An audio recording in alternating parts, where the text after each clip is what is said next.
Hello students, स्वागत है आप सभी का इरफान सर 79 यूट्यूब चैनल के इस अमेजिंग प्लेटफॉर्म पर। आज हमारे एक और क्वेश्चन क्लास 12 फिजिक्स का एक्सरसाइज 1.10।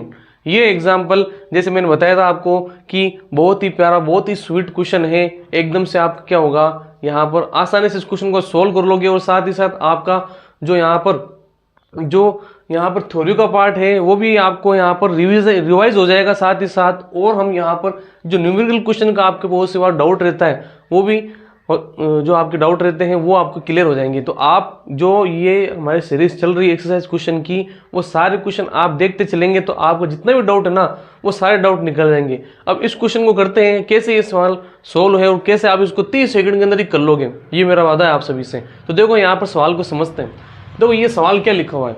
सवाल बच्चों ये लिखा हुआ है कि यहाँ पर एक इलेक्ट्रिक फील्ड दिया हुआ है, यूनिफॉर्म इलेक्ट्रिक फील्ड, एक समान विद्युत क्षेत्र है जिसका जो मैग्नीट्यूड है, जिसका जो परिमाण है वो यहाँ पर दिया हुआ है 5 × 10⁴ न्यूटन पर कूलम दिया हुआ है।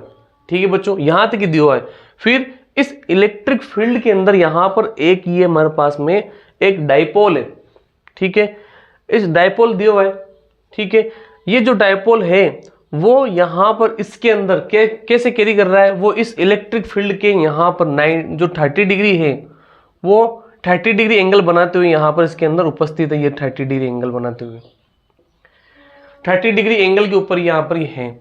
और यहाँ पर ये जो हमारे पास डाइपोल है यानी द्विध्रुव है, उसका यहाँ पर डाइपोल मूवमेंट यानी द्विध्रुव कितना दिया हुआ है, यहाँ पर विद्युत द्विध्रुव जो दिया हुआ है P = 4 × 10⁹ कूलम मीटर दिया हुआ है। ये हमारे पास में दिया हुआ है। अब यहाँ पर ये जो हमारा सवाल है वो क्या कहना चाह रहा है, तो देखो यहाँ पर सवाल कह रहा है कि आपको यहाँ पर टॉर्क निकालना है। क्या निकालना है? टॉर्क निकालना है। तो टॉर्क कैसे निकलेगा? देखो हमारे पास में यहाँ पर टॉर्क है ना, टॉर्क। तो टॉर्क के लिए हमारे पास में, ठीक है, तो अब यहाँ पर ये बोल रहा है कि आपको द्विध्रुव आघूर्ण ज्ञात करना है। क्या ज्ञात करना है? द्विध्रुव आघूर्ण ज्ञात करना है। तो द्विध्रुव आघूर्ण ज्ञात करेंगे इसके अंदर। अब द्विध्रुव आघूर्ण का जो फॉर्मूला है हमारे पास में वो क्या है? तो द्विध्रुव आघूर्ण का जो फॉर्मूला है हमारे पास में यहाँ पर वो है यहाँ पर P vector cross E vector. ये हमारे पास में फॉर्मूला होता है किसका? द्विध्रुव आघूर्ण का। ध्यान रखो torque and tau is equal to द्विध्रुव आघूर्ण। ठीक है, यहाँ पर इसका जो वैल्यू है वो यहाँ पर कितनी, tau is equal to P vector cross E vector होता है। ध्यान रखना है बच्चों आपको। अब यहाँ पर सवाल में जैसे पूछा गया है उसके अकॉर्डिंग यहाँ पर P vector dot cross E vector आ गया। ये आने के बाद में क्या करना है बच्चों, हमारे पास में जिसकी वैल्यू दी हुई है उनकी वैल्यू में यहाँ पर रखनी है। लेकिन उससे पहले आप सोचो सर इसको हम कैसे लिख सकते हैं, क्योंकि हमें यहाँ पर जो वैल्यू दी हुई है मैग्नीट्यूड के अंदर दी हुई है और यहाँ पर वेक्टर के फॉर्म में इसको लिखा हुआ है। तो इसको हम क्या करेंगे, थोड़ा सिंपल फॉर्म में करने की कोशिश करते हैं। तो कैसे करेंगे? जैसे आपको पढ़ा हुआ है कि हमें ध्यान रखना जब क्रॉस प्रोडक्ट में हो वेक्टर वाले में हो तो क्या आता है, यहाँ पर साइन थीटा आता है। क्या आता है? Sine theta. तो इसको आपको लिखना है PE साइन थीटा। क्या लिखोगे?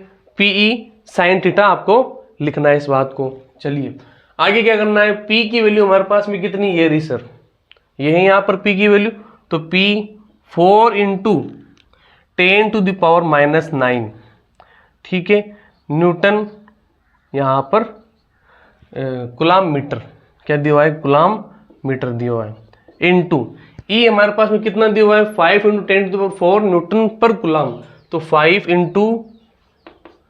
10⁴ न्यूटन पर कूलम।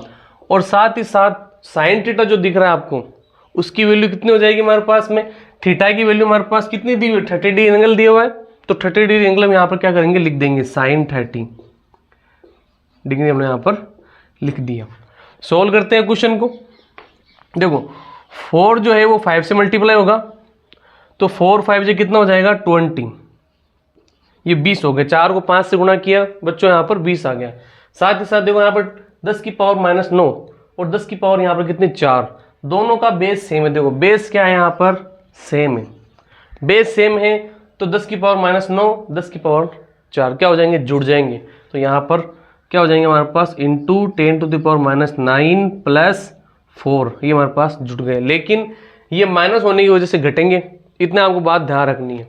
दोनों माइनस होते तो क्या होता, तो माइनस के वो जुड़ के माइनस के आते हैं, दोनों प्लस के तो जुड़ के दोनों प्लस के आते हैं।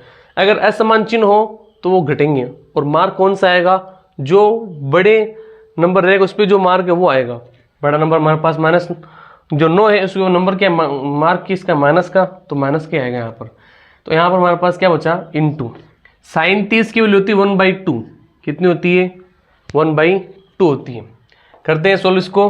तो यहाँ पर देखो हमारे पास में 2 से ये कट गया, इसमें गया 10 वार, यहाँ पर क्या बचेगा 10 टू द पावर -5, वापस की 10 की पावर यहाँ पर 1 है और 10 टू द पावर यहाँ पर -5 है, फिर दोनों ये क्या होंगे, जुड़ेंगे।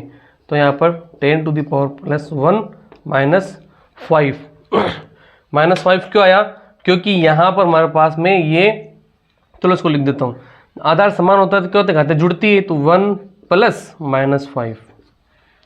अब ये प्लस माइनस माइनस ही होगा, 10 टू द पावर 1 -5 कितना बचा -4, 10 टू द पावर -4।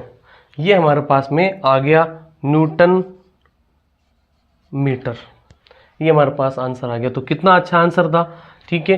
किस प्रकार से बच्चों हमने यहाँ पर सवाल को सॉल्व किया, बहुत अच्छा क्वेश्चन था। आप इसको करने बैठोगे तो 30 सेकंड से ज़्यादा आप समय नहीं लोगे। अब एक बार आपको सवाल समझ में आ गया, फिर भी अगर आपको कोई डाउट रहे तो आप मुझे कमेंट बॉक्स में जरूर लिखिए, और मेरे इस इरफान सर 79 यूट्यूब चैनल को आप सब्सक्राइब कीजिए, ताकि आने वाली वीडियो आपको समय पर मिल सके और आपके ज्ञान में वृद्धि हो सके। मिलते हैं नेक्स्ट वीडियो में।